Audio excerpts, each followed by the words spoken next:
एक जागा जिथे प्रत्येक मशीन नाही तर एक संधी आहे स्वतःला घडवण्याची। ही जागा म्हणजे Chhajed fitness club, Rahuri factory मधील सर्वात विश्वसनीय आणि हायटेक जिम। महिलांसाठी स्वतंत्र batches and trainers, 100% safe and positive environment, AC सह पूर्ण सुविधा असलेली gym, hitech equipments, full body workout साठी योग्य। तर यायचं कुठे आहे? Chhajed fitness club, Tarabad road, Rahuri factory. आवाज जनतेचा, लढा सर्वसामान्य जनतेच्या न्याय व हक्कांसाठी।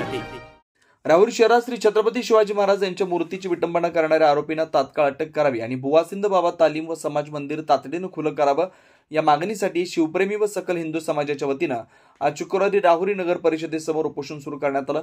लेखी आश्वासनानंतर हे उपोषण मागे घेण्यात आलं।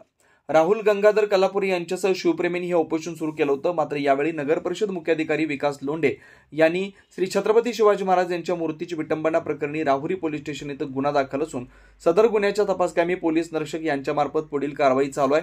सदर कारवाईबाबतचा अहवाल पोलीस स्टेशन राहुरी यांच्याकडून प्राप्त करून घेऊन बुवासिंद बाबत तालीम खुली करण्याबाबत पुढील 8 दिवसात निर्णय घेण्यात येईल असं लेखी आश्वासन दिल्यानंतर लिंबू पाणी देऊन उपोषण सोडण्यात आलं।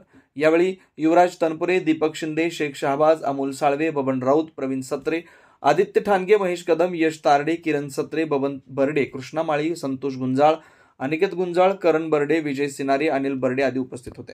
मंगळवारी आपण जे निवेदन दिलं होतं राहुरी पोलीस स्टेशन, तहसील कार्यालय व नगरपालिका, तर मंगळवार नंतर आपण आपल्याला शुक्रवारपर्यंत आपण आपल्या काही मागण्या सांगितल्या होत्या।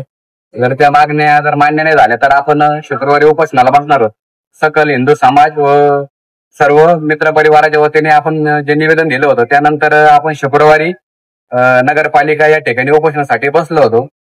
नगरपालिकेचे शिवसाहेब यांनी आपल्याला आज येऊन काही गोष्टी समजून सांगून एक 7 ते 8 दिवसाच्या कालावधी मागितला व कालावधीमध्ये ज्या आपल्या मागण्या आहेत त्या आपल्याला परिपूर्ण करायचा 100% प्रयत्न करतो। त्यांच्या हातातल्या ज्या गोष्टी आहेत त्या आपल्याला 100% मान्य करून मागण्या पूर्ण करून देण्याचा त्यांनी शब्द दिल्यामुळे आज आपण हे उपोषण 8 दिवसाकरता स्थगित ठेवणार आहोत। त्याच्यानंतर जर समजा आपल्या मागण्या पूर्ण नाही जर झाल्या तर आपण 8 दिवसानंतर आपल्या उपोषणाची दिशा सांगणार आहोत।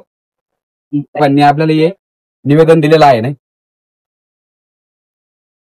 नवनवीन घडामोडी आणि सत्य बातमी पाहण्यासाठी आजच आमच्या YouTube चॅनलला सबस्क्राईब करा, शेअर करा आणि लाईक नक्की करा।